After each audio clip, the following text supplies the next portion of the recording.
Imagine you're a mother with 6 hungry kids to feed and care for, and you have no money and no place to live. Your husband has left to work on a farm.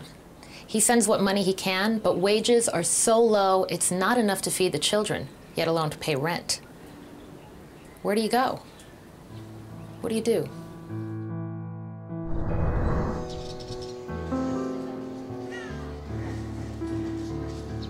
This is the North Cemetery in Manila, one of the largest burial grounds in the Philippines. But it's not just the dead who live here.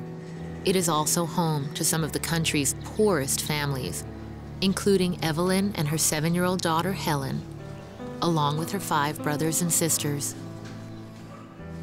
In exchange for keeping several crypts clean, Helen and her family are allowed to live here in this small tomb. But it's not anyone's idea of a home. There's no running water and no electricity, and they are surrounded by death and wild dogs. It's dark, dirty, and dangerous. But with no money and no home, they have no choice. It's early morning.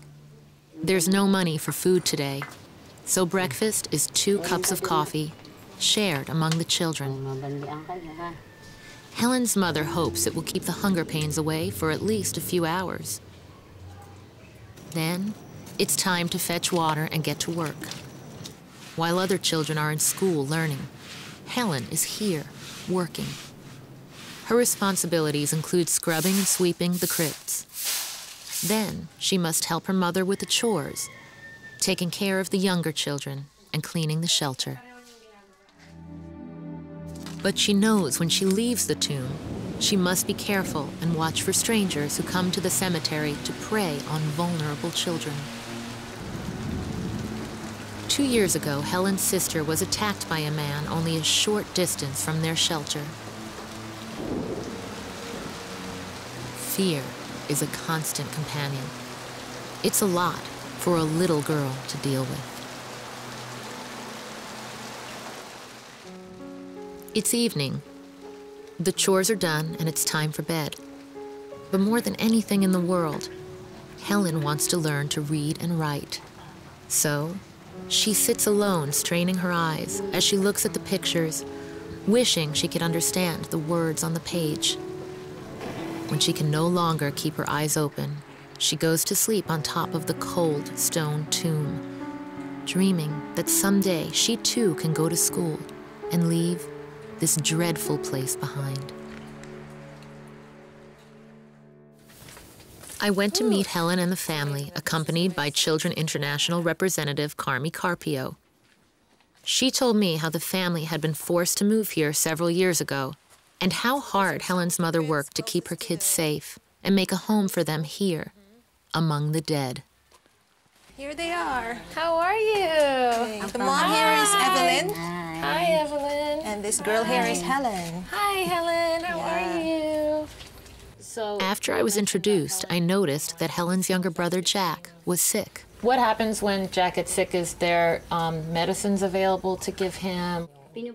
No. I wipe him with a wet towel, hoping it will lower his temperature. So there's not really any medical Not much medicines care. because Wow. she cannot afford it. Wow.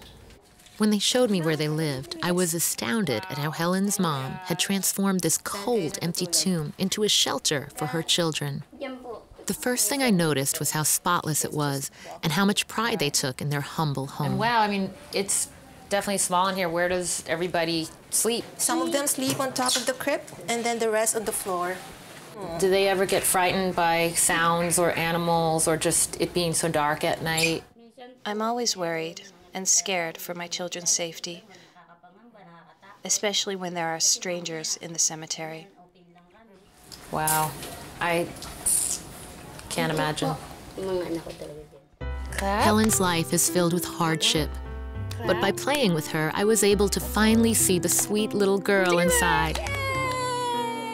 Good job! Her seriousness disappeared, and she gave me a hug I'll never forget. But when I sat down to talk with Helen's mother, I was quickly reminded of how difficult life is for Helen and her family. As a mother, what would your biggest dream for Helen be for her future? My greatest wish is that Helen would be able to go to school and have a better future. That none of my children will go hungry, and we always have food to eat. Life is getting a lot more difficult for us here. I'm afraid I can no longer make it. Well, we hope to get you sponsors so that all can happen.